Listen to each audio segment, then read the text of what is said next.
Semuanya, Assalamualaikum warahmatullahi wabarakatuh. Apa kabar teman-teman di hari ini? Semoga semuanya sehat ya. Nah teman-teman, memasuki ini mau akhir bulan.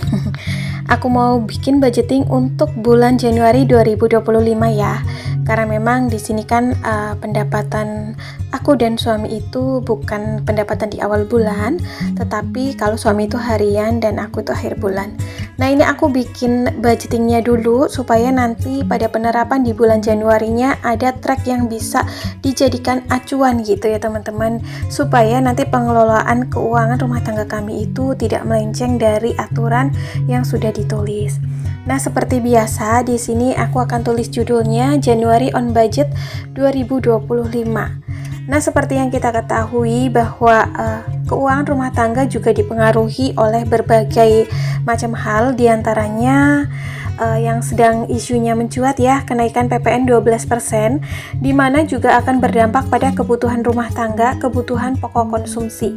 Jadi mau nggak mau nih pada bulan depan, bulan depan dan tahun depan gitu ya, kita udah harus benar-benar mawas diri terhadap keuangan yang kita miliki, karena pastinya dalam pembelanjaannya, dalam melakukan transaksinya, harga-harga bahan pokok yang kita konsumsi dalam rumah tangga sudah ganti harga atau ada kenaikan menyesuaikan PPN 12%.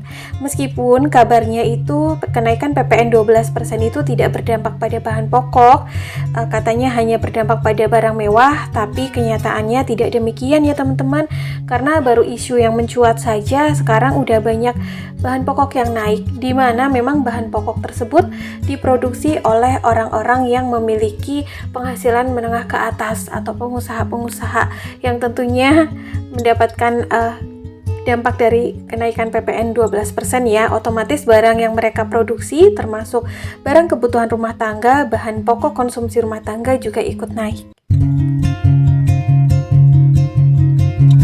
Nah, oke teman-teman, di sini untuk budget yang kita kelola dalam keuangan rumah tangga di rumah tangga aku adalah budget pendapatan gabungan antara pendapatan istri dan suami ya.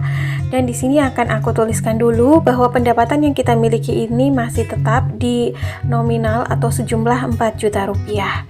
Kemudian di bawahnya aku akan tulis tabungan, di mana ini adalah tabungan wajib yang harus kita sisihkan. Ini memang sudah wacana dari yang aku tulis kemarin dalam resolusi, bahwa tabungan wajib ini aku naikkan menjadi 500.000 yang tadinya 400.000 rupiah ya teman-teman. Jadi nanti dalam pengelolaannya ya mudah-mudahan masih bisa sesuai, masih bisa seimbang dan tidak over budget. Kemudian pada selanjutnya di sini aku ada tulis kewajiban bulanan yang meliputi tagihan bulanan, diantaranya aku masih memiliki KPR senilai 850.000 per bulan. Kemudian untuk listrik aku anggarkan 150.000. Biasanya ini masih bisa dihemat, cuma habis 125.000, tapi untuk bulan ini tuh habis 150.000. Kemudian untuk wifi di sini aku tuliskan 370.000. Sebenarnya wifi di rumah aku itu 365.000, tapi itu biasa ya, kalau bayar sekarang pakai mobile banking juga ada pajaknya. Jadinya tuh biasanya di sekitaran 369.000. Jadi aku buletin aja 370.000. Kemudian ada air atau PDAM, di sini aku kembalikan ke budget anggaran 50.000 karena sudah ada perbaikan. Siapa tahu tagihannya itu kembali ke tagihan semula ya. Kalau enggak ya nanti kita tambahin lagi. Kemudian ada tagihan sampah atau kebersihan sebesar 20.000 dan kas dan sos itu 15.000 per bulan di perumahan. Jadi total untuk pos budget kewajiban bulanan rumah tangga kami adalah 1.455.000. Kemudian setelahnya aku juga akan tuliskan pos budget kebutuhan bulanan, di mana pos budget ini meliputi belanja bulanan. Untuk anggaran belanja bulanan di sini aku masih pakai budget 600.000 meskipun bahan pokok banyak yang naik bahkan ganti harga. Jadi biasanya aku bisa menghemat belanjanya itu dibikin seminggu sekali dengan budget anggaran 100.000, tapi kayaknya untuk tahun depan atau bulan depan udah ganti aku tambahin jadi 150.000 per minggu ya. Jadi mungkin nanti budgetnya tidak bisa dihemat atau mungkin sisanya jadi lebih sedikit. Kemudian untuk belanja mingguan sama masih dengan anggaran 600.000 per bulan, dimana dalam seminggunya aku anggarin 150.000 per minggu. Kalau untuk belanja mingguan mungkin ada lah sedikit sisa-sisa. Kemudian untuk jatah jajan di sini aku anggarin sama juga 300.000. Dana darurat juga sama 200.000. Ini adalah dana darurat bulanan, di mana dana ini diperuntukkan untuk hal-hal untuk kebutuhan yang sifatnya emergensi dan insidental dan juga sosial. Kemudian ada dana budget berbagi, di sini juga aku anggarin sama 200.000. Nah, total untuk pos budget kebutuhan bulanan ini adalah totalnya 1.900.000. Aku tidak anggarin budget skincare ya teman-teman, karena untuk skincare aku masukin aja, gabungin dengan budget belanja bulanan.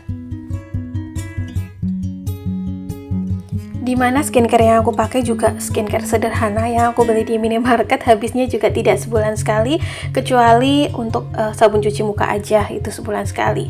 Lalu di sini aku ada totalan, dimana tabungan ditambah kewajiban dan kebutuhan totalnya 500.000 ditambah 1.455.000 ditambah 1.900.000, jadi total semuanya adalah 3.855.000 dari budget anggaran 4 juta, dimana di sini aku hanya punya sisa 145.000 untuk pegangan. Gak apa-apa ya, meskipun pegangannya ini sedikit, sangat sedikit apalagi untuk budget tahun depan, dimana semua kebutuhan rumah tangga baik barang dan jasa itu udah ada kenaikan, tagihan bulanan yang meliputi katanya juga nanti listrik ada kenaikan dan lain-lain. Kemungkinan juga air kali ya, karena ini juga termasuk tagihan bulanan. Jadi lihat aja dulu nanti kenaikannya seberapa. Jadi nanti kalau memang ada kenaikan yang cukup signifikan, mungkin untuk budget anggarannya bisa dirombak lagi.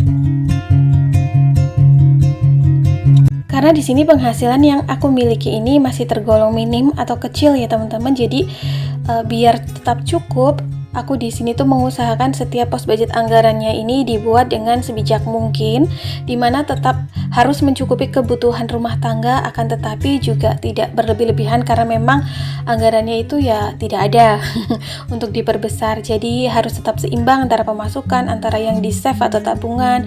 Kewajibannya juga harus dibayarkan setiap bulannya, jangan sampai nunggak, jangan sampai telat. Kemudian kebutuhan bulanannya juga. Nah, seperti yang aku tulis kemarin di di resolusi tahun 2025, bahwa aku ingin menganggarkan budget untuk dana kesehatan. Nah, untuk dana kesehatan tersebut nanti aku pakai dari uang penghasilan tambahan ya teman-teman, atau uang ekstra yang akan aku bikin nanti di lain video ya, jadi nanti lebih jelas. Ini aku gambar sedikit-sedikit, aku hias biar lebih cantik ya, meskipun aku nggak jago gambar, tapi nanti kalau misal pengen lihat gitu ya budget yang ada, ini kan untuk pedoman mengelola keuangan di bulan Januari 2025 nanti, jadi agak lebih semangat. Oh ya, yang sering ditanyakan, ada juga yang sering nanya budget BBM atau bensin. Nah, untuk bensin kendaraan biasanya suami aku suka ngisi sendiri di luar budget ini, begitu pula untuk budget rokok. Jadi nanti kalau ada kurang-kurang baru deh aku tambahin dari budget uang pegangan gitu ya. Karena uang pegangan di bulan Januari nanti ini sedikit. Jadi kemungkinan ya kalau ada kurang-kurang bisa ambil dari dana darurat. Nah, dana darurat ini adalah dana darurat bulanan, dimana fungsinya ini kalau misal ada kondangan atau ada jenguk teman yang sakit atau tetangga yang sakit, pokoknya hal-hal yang sifatnya insidental, emergency gitu ya teman-teman. Apa misalnya perlu beli obat yang ringan kayak obat sakit kepala, obat mah gitu, obat batuk gitu ya teman-teman, jadi pakai dana darurat bulanan ini. Kemudian untuk jatah jajan biasanya itu yang 100.000 aku anggarin untuk belanja cemilan, dimana ya untuk ketersediaan cemilan ya. Kemudian yang 200.000 ini biasanya aku bagi 4, jadi per minggunya itu kenanya 50.000, dimana memang ini diperuntukkan untuk budget makan di luar yang masih ekonomis lah ya, kayak makan bakso, mie ayam gitu pinggir jalan kaki lima saat kita atau suami aku libur, jadi biasanya tuh jalan ngajakin keluar seperti itulah.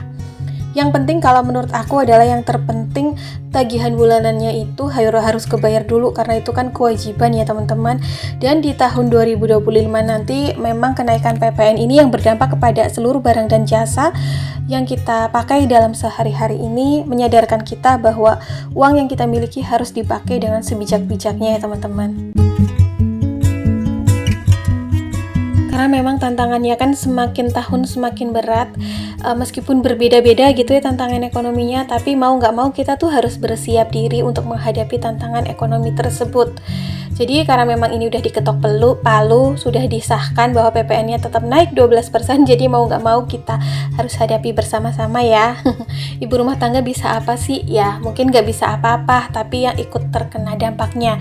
Karena mau nggak mau harus tetap mengatur keuangannya yang mungkin tidak ada tambahan atau tidak ada kenaikan, atau mungkin yang ada kenaikan pun katanya kemarin banyak yang komen, ya gaji sedikit naik tapi kebutuhannya juga ikut mahal, itu sama aja bohong. Tapi ya kita harus tetap semangat ya teman-teman, karena setiap hidup pasti ada ujiannya. Nah, di sini akan aku tuliskan quote biar lebih semangat, yaitu pergunakanlah uangmu dengan sebijak mungkin, karena semakin kesini tantangan ekonomi kita itu semakin besar. Dan kita tidak bisa prediksi ya apa aja hal-hal yang bisa mempengaruhi keuangan rumah tangga kita. Untuk itu dibutuhkan kesadaran yang sangat penuh supaya dalam mengelola keuangan yang kita miliki semakin hari semakin kedepannya bisa lebih bijak antara memfilter maupun memasukkan hal-hal yang akan berdampak pada keuangan kita. Contohnya ya dengan cara tidak mudah tergoda oleh tawaran kredit atau hutang ya teman-teman, karena ya kalau kita menerima tawaran kredit atau hutang tuh akan memakan sebagian besar dari penghasilan kita, yang mana akan berdampak nanti keuangan kita tidak lebih longgar, artinya semakin sempit ya kita mengelolanya, kan makin stres juga nantinya. Kemudian dengan tidak melakukan belanja-belanja impulsif yang tidak penting, terus juga menjauhi hal-hal pembayaran prabayar ya, atau beli sekarang bayar nanti gitu ya, seperti pay later dan lain-lain.